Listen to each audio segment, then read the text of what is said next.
विजयपुर गांव के किनारे एक पुराना सुनसान हवेली थी, जिसे लोग अज्ञात दरवाजा कहते थे। कहा जाता था कि इस हवेली का मुख्य दरवाजा रात के समय अपने आप खुल जाता है और जिसने भी इसे खोलकर अंदर जाने की कोशिश की वो कभी लौटकर नहीं आया।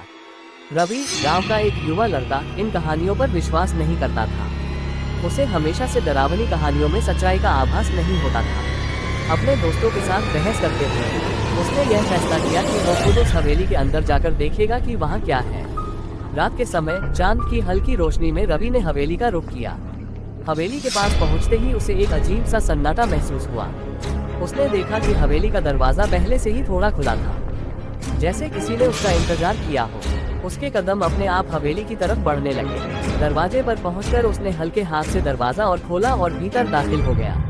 अंदर घुसते ही उसे एक ठंडी हवा का झोंका महसूस हुआ, जैसे किसी ने उसकी आत्मा तक को छू लिया हो।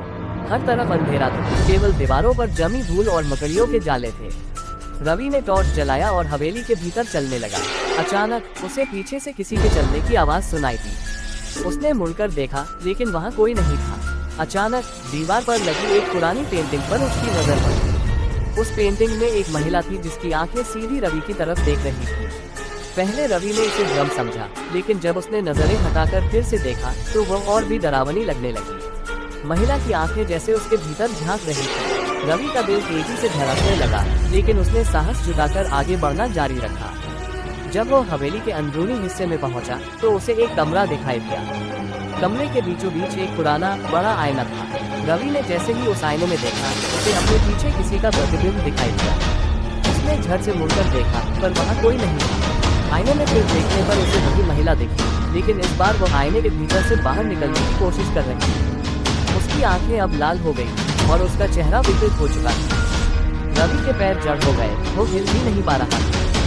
महिला आईने से बाहर निकलकर धीरे धीरे उसकी तरफ बढ़ने लगी। रवि की सांसें तेज हो गई, उसके होंठ सूखने लगे। वो पूरी ताकत लगाकर भागने की कोशिश करने लगा, लेकिन उसके पैर जैसे जमीन से चिपक गए।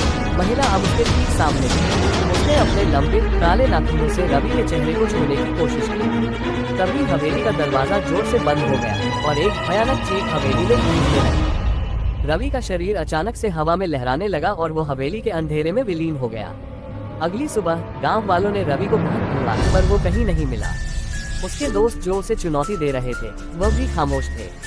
हवेली का दरवाजा फिर से थोड़ा खुला था, जैसे किसी और का इंतजार कर रहा हो।